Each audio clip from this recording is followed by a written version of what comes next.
अस्सलाम वालेकुम। आपका मेज़बान मोहम्मद आकाश अहमद हाजिर खिदमत है प्रोग्राम टुडे विद आकाश के साथ, और आप देख रहे हैं mission fit Pakistan YouTube channel. जैसे कि आपको पता है, कराटे की सीरीज़ हम कर रहे हैं जिसके अंदर real face of martial art Pakistan के हम आपसे मिलवा रहे हैं, उनके क्लब के, उनके घरों के विज़िट कर रहे हैं, उनकी पर्सनल लाइफ के बारे में और उनके कराटे के एक्सपीरियंसेस जो हैं आपके साथ शेयर कर रहे हैं। इसी सिलसिले में आज मैं आया हूँ दानिश खान के पास, जो कि रंशी दानिश के नाम से भी मशहूर हैं, जैसे शेहान है और ये सारे टाइटल हैं हमारे, इस तरह से ये आपको खुद बताएंगे। उस हवाले से मैं पर्सनली इनको बड़ा लाइक करता हूँ। उसकी रीज़न ये है कि सोशल मीडिया के ऊपर जो मैं इनकी चीज़ें देखता हूँ, फेसबुक के ऊपर जो आती हैं, उसके अंदर जो इनके मूव्स होते हैं या जो दाचीज़ ये कर रहे होते हैं, चाहे वो काते की बात हो या कमिथे की बात हो, बड़े परफेक्ट तरीके से और ये बेसिक्स बताने की कोशिश करते हैं। और बड़े कम लोग हैं पाकिस्तान के अंदर जो बेसिक्स के ऊपर काम कर रहे हैं। तो अस्सलाम वालेकुम दानिश भाई, कैसे हैं आप? खैरियत से हैं? अल्हम्दुलिल्लाह। अपनी हिस्ट्री और जर्नी अपने प्यारे स्टूडेंट्स, अपने दोस्तों और हमारे फैलर्स को अब बताएं आप कि ये किस तरह से आपने शुरू करा, और ये ओकिनावा मार्शल आर्ट जो है ये क्या चीज़ है? इब्तदाई कराटे तो मैंने जो है वो अपनी 9 साल की उम्र से अपने वालिद साहब जो ओकिनावन कराटे के जो है पाकिस्तान में रियल फाउंडर भी हैं, शाहिद अली खान, उनके पास ही सीखा। और बहुत सारे स्टूडेंट्स भी थे, लेकिन उन्होंने वक्ता वक्ता जो है वो स्टाइल में लोग आते हैं, प्रैक्टिस करते हैं, चले जाते हैं, तो कोई ऐसा शागिर्द नहीं बन पाया जो आगे इसको लेके चलता। तो घर में ही मेरे कराटे थी, मुझे भी आसानी हुई और मैंने इसको सीखा। उसको फिर अल्हम्दुलिल्लाह मैं ओकिनावा का यहाँ पे रिप्रेजेंटेटिव बन के जो है यहाँ काम कर रहा हूँ और उसको प्रमोट कर रहा हूँ। तो सफ़र तो मार्शल आर्ट का है, मज़ीद आगे जारी रहेगा। और सीखने की जहाँ तक बात है तो वो जो लोग गलत सीखते हैं शायद वो भी उनके लिए अच्छा है, जो सही सीखते हैं वो भी अच्छा है। असल बात यह है कि सीखने के बाद हमारा मकसद क्या है। अगर हम सीख कर अच्छाई फैलाएं, अगर हम सीख कर लोगों की खिदमत करें, तो अगर गलत भी सीखा तो शायद वो फ़ायदा पहुँचाएंगे और उसका रिफ्लेक्शन अच्छी आएगी। लेकिन अगर अच्छा सीखें या कह लें कि सही नहीं सीखे और ख़िलाफ़ अच्छाई के हम उसके इस्तेमाल करें, तो शायद ये सीखना भी बेकार हुआ, मार्शल आर्ट में आना ही बेकार हुआ और मार्शल आर्ट का जो मकसद है वो तो मर ही गया। बिल्कुल सही। तो ये जो आप मार्शल आर्ट कर रहे हैं, क्या इसके अलावा भी यहाँ पे कोई और क्लब्स हैं जिनकी एफिलिएशन आपके साथ हो, या आप ही या आपके फादर जो हैं इसके बानी हैं, आप लोग ही पाकिस्तान में कर रहे हैं ओकिनावा मार्शल आर्ट जो है? जी, ओकिनावा के अंदर बेसिकली जो है 5 मेजर स्टाइल्स थे जो पूरी दुनिया के अंदर किए जाते हैं, जिसमें ऊची रियू है और एशियन रियू है, गोजो रियू है, शोरन रियू भी है। तो शोरन रियू जो है वो हम लोग करते हैं और पाकिस्तान के अंदर कोई दूसरा इसका जो है ना सीखा हुआ कोई है ना इसका बानी है। बानी तो ये कहते हैं एक ही को हैं, तो उसको हम ही लोग लेके चल रहे हैं। अलबत्ता हमारे कुछ स्टूडेंट्स हैं जो city school, weekend house school जो हैं और डिफरेंट अकेडमीज़ हैं, उसके अंदर वो उसको सिखा रहे हैं। अच्छा, आपने जिन मार्शल आर्ट्स के नाम लिए, बड़े सारे दोस्त हमारे शायद उन्हें ये ना पता हो कि क्यूकुशन भी जो है, मौसियामा भी वहीं से चलते हुए आ रहे हैं, और यही स्टाइल में से जो है क्यूकुशन भी कहीं निकला जाके। गोजो रियू से कहा जाता है कि क्यूकुशन का बहुत गहरा ताल्लुक है शोतोकान से, लेकिन वो गोजो रियू ओकिनावा की नहीं है, वो गोजो रियू यामागुची की थी जो गोजो काई कहलाती है। सही। तो वो उनके पास उनके जो स्टूडेंट थे, जो उनके क्लब के जो इंस्ट्रक्टर थे यामागुची के, वो उनके स्टूडेंट थे। तो गोजो रियू के जो आप देखते हैं बेसिक्स अगर आपको क्यूकुशन में मिलती है तो वो वहाँ से आई हैं।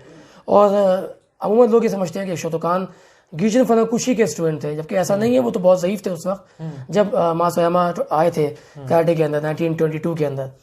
तो उस वक्त उनके बेटे जो थे योशिटाका फुनाकुशी, ये इनके स्टूडेंट थे। और ये जो शोतोकान के बहुत बड़े मास्टरों में इनका शुमार होता है नाकायामा, तो उनके साथ थे, उनके अंडर में रहे।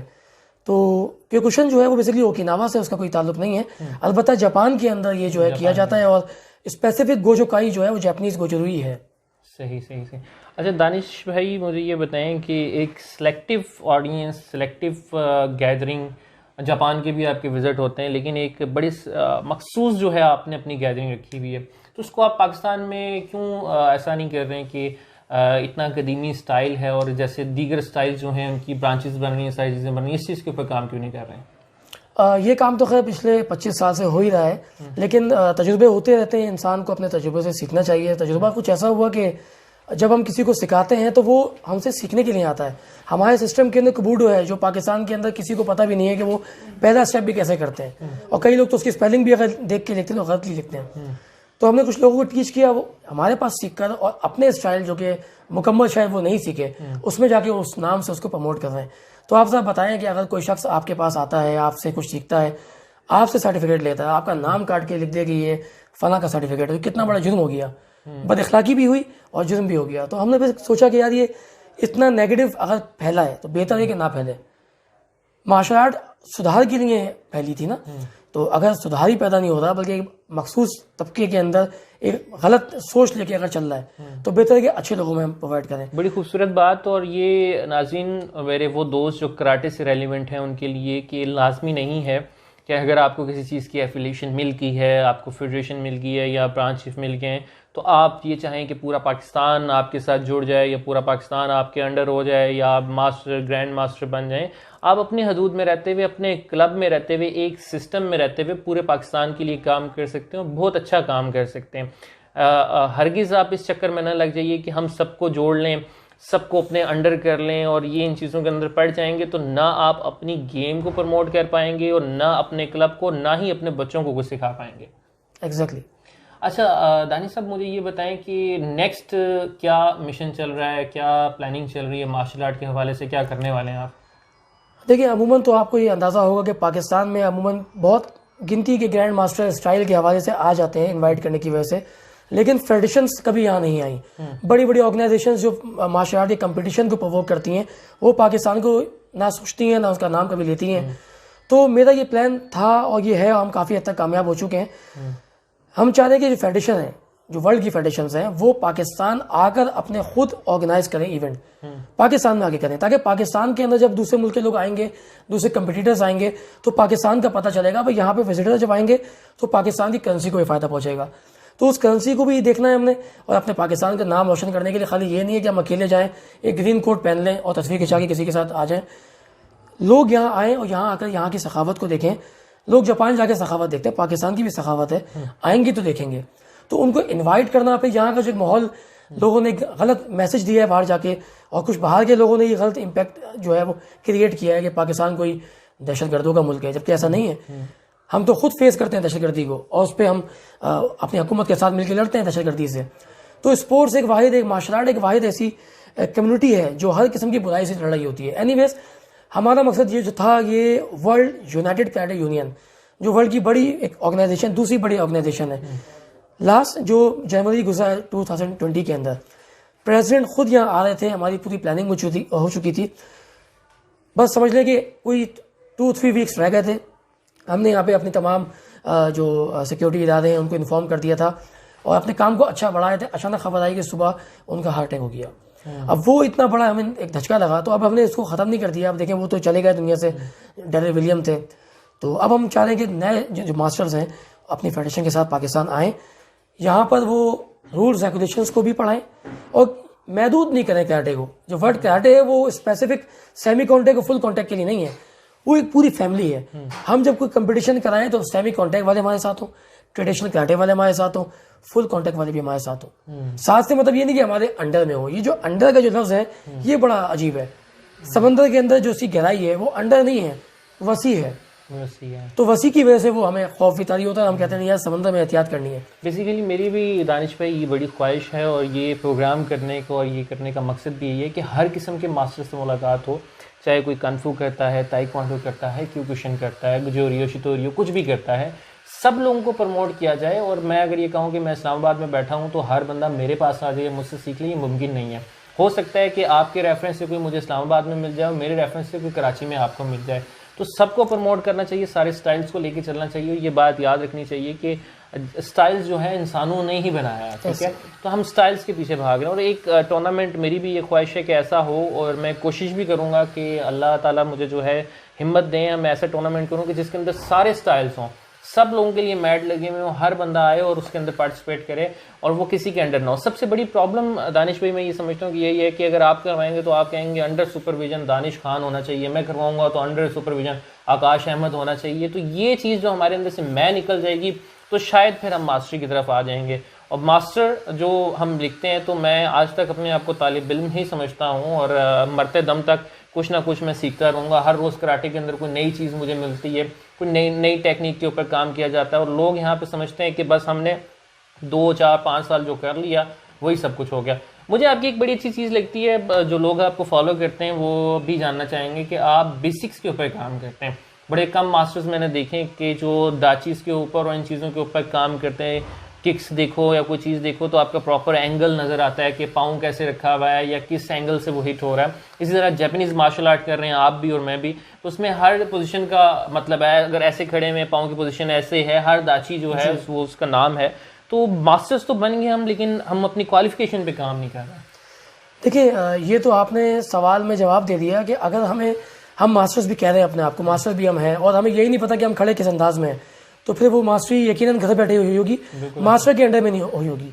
मास्टर के पास जो आप सीखते हैं तो वो आपको सबसे पहले बताता है कि ये है क्या, सिखाता तो बाद में।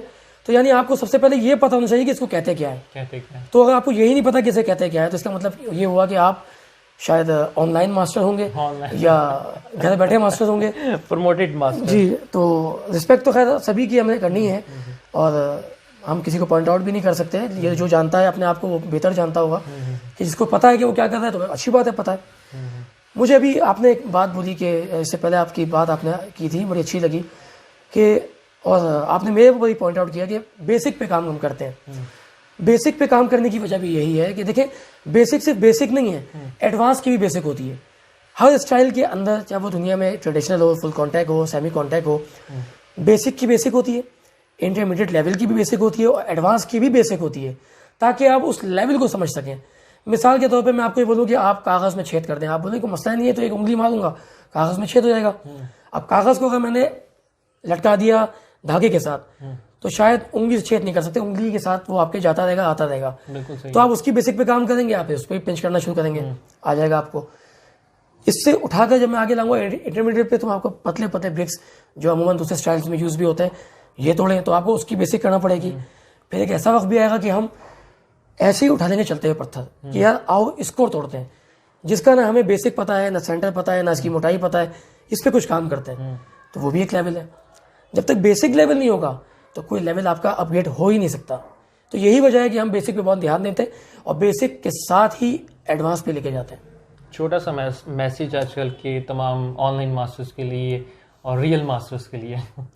जो ऑनलाइन मास्टर हैं उनको तो मैं सलाम पेश करूंगा ज़्यादा, क्योंकि वो बहुत मेहनत करते हैं बेचारे। वो उनके ऊपर इतनी जिम्मेदारियां हैं, उसके बावजूद वो अपने घर से बाहर नहीं जा सकते, एक कमरे में बैठ के वो अपने आप को मास्टर लेवल तक ले जाते हैं। जब वो इतनी बड़ी एफर्ट कर सकते हैं, तो यकीनन वो अपने आप को ग्राउंड में लाकर भी थोड़ी सी एफर्ट ज़रूर करें, जिससे उनकी जो इतनी बड़ी एफर्ट जो प्रैक्टिकल लोग दुनिया का सफ़र करके भी नहीं कर सके अब तक, शायद वो कमरे के अंदर बैठ के भी कर लेते हैं। तो यकीनन कोई ऐसी एफर्ट उनके अंदर, ऐसी स्पार्क होगा, तो वो उस स्पार्क को यूज़ करें और मार्केट में आकर उसको लोगों के अंदर जो है वो प्रमोट करें। और जो मास्टर्स हैं वो तो खैर हैं ही मास्टर्स, हम सबको मिलके चलना है। Unity is a best policy, और इस पॉलिसी को अगर आपने छोड़ दिया तो ना आपको देखने वाला कोई है, ना आपको सुनने वाला कोई है, अकेले आप मार्शल आर्ट कराटे करते रहेंगे। तो कम्युनिटी को क्रिएट करें रिस्पेक्ट के साथ। बहुत खूबसूरत बात। और मेरे उन तमाम दोस्तों के लिए ये मैसेज भी कि अगर आप खुद को प्रमोट करना चाहते हैं, आपने किसी भी तरह से प्रमोट कर लिया, बेल्ट ले ली, डैन ले लिया या कुछ भी किया, तो आप उसके बाद अपनी सेल्फ के ऊपर काम करना शुरू करें। अगर आप अपने साथ कुछ लिखते हैं या आप अपने आप को मास्टर कहते हैं, तो आप अपनी क्वालिफिकेशन बढ़ाना शुरू करें। आप अपनी नॉलेज के ऊपर, अपने प्रैक्टिकल चीज़ों के ऊपर जो है अब प्रैक्टिकल अप्लाई कीजिए। आप ग्राउंड में जाके, अपने क्लब में जाके प्रैक्टिस कीजिए। और इसकी कोई एज नहीं है, ठीक है। एज जैसे कहा जाता है कि एक नंबर है, ये कोई एज नहीं है कि आप जो है आप इस एज कैटेगरी में हैं तो आप प्रैक्टिस नहीं कर सकते हैं, या इस एज में हैं तो आप प्रैक्टिस नहीं कर सकते हैं। बड़े सारे मास्टर्स अभी भी माशाल्लाह से पाकिस्तान के अंदर हैं जिनकी एज भी अच्छी खासी है और वो अभी तक प्रैक्टिकल है, खुद वो यूनिफॉर्म पहन के खुद परफॉर्म करते हैं, सारी चीज़ें दिखाते हैं। तो बहुत शुक्रिया दानिश भाई, आपने हमें टाइम दिया। और नाज़रीन आपका भी बहुत शुक्रिया कि आपने ये प्रोग्राम देखा। अपने फीडबैक से ज़रूर आगाह कीजिएगा। अगर कोई सवाल हो तो आप कमेंट में वो हमसे कह सकते हैं।